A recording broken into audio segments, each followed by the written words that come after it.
अध्याय 6। तब राजा दारा की आज्ञा से बेबीलोन के पुस्तकालय में, जहां खजाना भी रहता था, खोज की गई। मादे नामक प्रांत के अमहता नगर के राजगढ़ में एक पुस्तक मिली जिसमें ये वृतांत लिखा था। राजा कुस्त्रु के पहले वर्ष में उसी कुस्त्रु राजा ने ये आज्ञा दी कि परमेश्वर के भवन के विषय जो यरूशलेम में है, अर्थात वो भवन जिसमें बलिदान किए जाते थे, वो बनाया जाए और उसकी नींव दृढ़ता से डाली जाए। उसकी ऊंचाई और चौड़ाई 60-60 हाथ की हो। उसमें 3 रद्दे भारी भारी पत्थरों के हों और एक परत नई लकड़ी की हो, और इनकी लागत राजभवन में से दी जाए।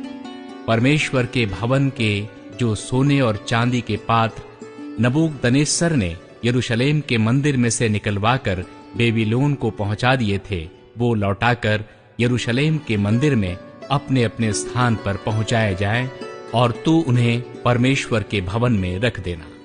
राजा दारा का आदेश। अब हे महानद के पार के अधिपति तत्तनई, हे शतबोर्जनई, तुम अपने सहयोगियों महानद के पार के अपारसकियों समेत वहां से अलग रहो। परमेश्वर के उस भवन के काम को रहने दो।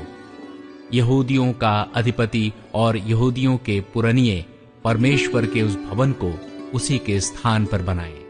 वरन मैं आज्ञा देता हूं कि तुम्हें यहूदियों के उन पुरनियों से ऐसा बर्ताव करना होगा कि परमेश्वर का वो भवन बनाया जाए, अर्थात राजा के धन में से, महानद के पार से, कर में से उन पुरुषों को फुर्ती के साथ खर्चा दिया जाए। ऐसा न हो कि उनको रुकना पड़े। क्या बछड़े, क्या मेढ़े, क्या मेमने, स्वर्ग के परमेश्वर के होम बलियों के लिए जिस जिस वस्तु का उन्हें प्रयोजन हो, और जितना गेहूं, नमक, दाख मधु और तेल यरूशलेम के याजक कहें, वो सब उन्हें बिना भूल चूक प्रतिदिन दिया जाए, इसलिए कि वे स्वर्ग के परमेश्वर को सुखदायक सुगंध वाले बलि चढ़ाकर राजा और राजकुमारों के दीर्घायु के लिए प्रार्थना किया करें। फिर मैंने आज्ञा दी है कि जो कोई ये आज्ञा टाले, उसके घर में से कड़ी निकाली जाए और उस पर वो स्वयं चढ़ाकर जकड़ा जाए, और उसका घर इस अपराध के कारण घूरा बनाया जाए।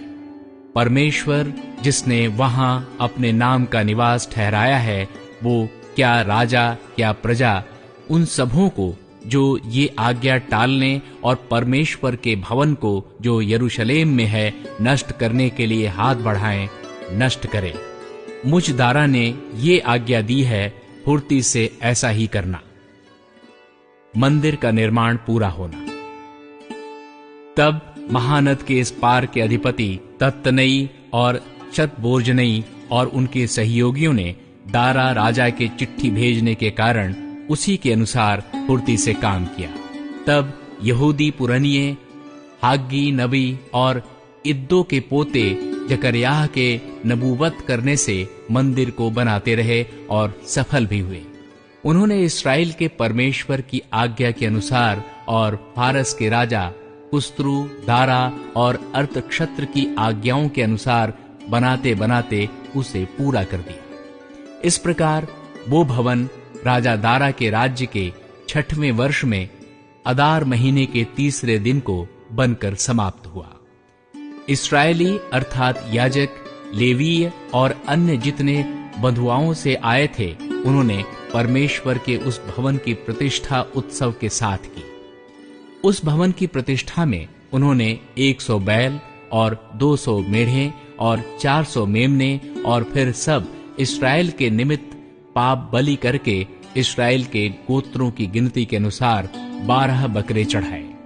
तब जैसा मूसा की पुस्तक में लिखा है, वैसे ही उन्होंने परमेश्वर की आराधना के लिए जो यरूशलेम में है, बारी बारी से याजकों और दल दल के लेवियों को नियुक्त कर दिया। फसह का पर्व। फिर पहले महीने के 14वें दिन को बधुआई से आए हुए लोगों ने फसह माना, क्योंकि याजकों और लेवियों ने एक मन होकर अपने अपने को शुद्ध किया था, इसलिए वे सब के सब शुद्ध थे। उन्होंने बँधुआई से आए हुए सब लोगों और अपने भाई याजकों के लिए और अपने अपने लिए फसह के पशु बलि किए। तब बँधुआई से लौटे हुए इस्राएली और जितने और देश की अन्य जातियों की अशुद्धता से इसलिए अलग हो गए थे कि इस्राएल के परमेश्वर यहोवा की खोज करें, उन सबों ने भोजन किया। वे अख़मीरी रोटी का पर्व 7 दिन तक आनंद के साथ मनाते रहे, क्योंकि यहोवा ने उन्हें आनंदित किया था और अश्शूर के राजा का मन उनकी ओर ऐसा फेर दिया कि वो परमेश्वर अर्थात इस्राएल के परमेश्वर के भवन के काम में उनकी सहायता करें।